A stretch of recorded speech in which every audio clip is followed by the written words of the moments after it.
Afshona Abu Ali Sino nomidagi jamoat salomatligi texnikumida tuman umumta'lim maktablarining bitiruvchi o'quvchilari uchun ochiq eshiklar kuni tadbiri tashkil etildi. Hozirgi lavha shu haqda.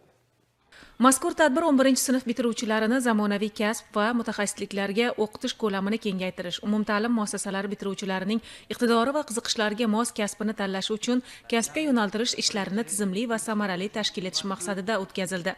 Tadbir avvalida texnikum direktori so'zga chiqib, uning tarixi, yo'nalishlari, Ibn Sino hayoti va ijodi, texnikumda yaratilgan shart-sharoitlar, bitiruvchilarga berilayotgan imtiyozlar haqida ma'lumotlar berdi. Shu o'rinda ta'kidlash joiz, Afshona Abu Ali Ibn Sino nomidagi jamoat salomatligi texnikumi 980 o'ringa moslashtirilgan bo'lib, 2024-2025 o'quv yilida 8 ta yo'nalishda 944 nafar o'quvchi tahsil olmoqda. 2025-2026 o'quv yili uchun kunduzgi ta'lim shakliga 7 ta kasb va mutaxassisliklar bo'yicha Peshku tuman hokimligi ish beruvchi tashkilotlar bilan kelishilgan holda qabul rejalari tasdiqlangan. Shundan hamshiralik ishi, davolash ishi, funksional diagnostika ishi, farmatsiya, tibbiy radiologiya ishi, stomatologiya ishi, tibbiy brigada hamshirasi bo'yicha o'quvchilar qabul qilinishi rejalashtirilgan.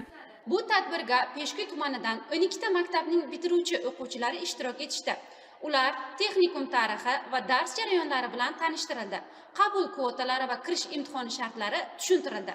Tadbirdan asosiy maqsad yoshlarni to'g'ri kasb tanlashlari va o'z sohasining yetuk mutaxassisi bo'lishlari uchun yaratilgan imkoniyatlardan to'laqonli foydalanish hisoblanadi. Tadbir so'ngida Ibn Sino muzeyiga sayohat tashkil etildi. Unda o'quvchilarga Ibn Sinoning hayoti va ijodi bizga qoldirgan merosi tanishtirildi. Texnikum axborot resurs markazi hamda simulятsion o'quvxona va laboratoriyalari ishtirokchilarida katta qiziqish uyg'otdi.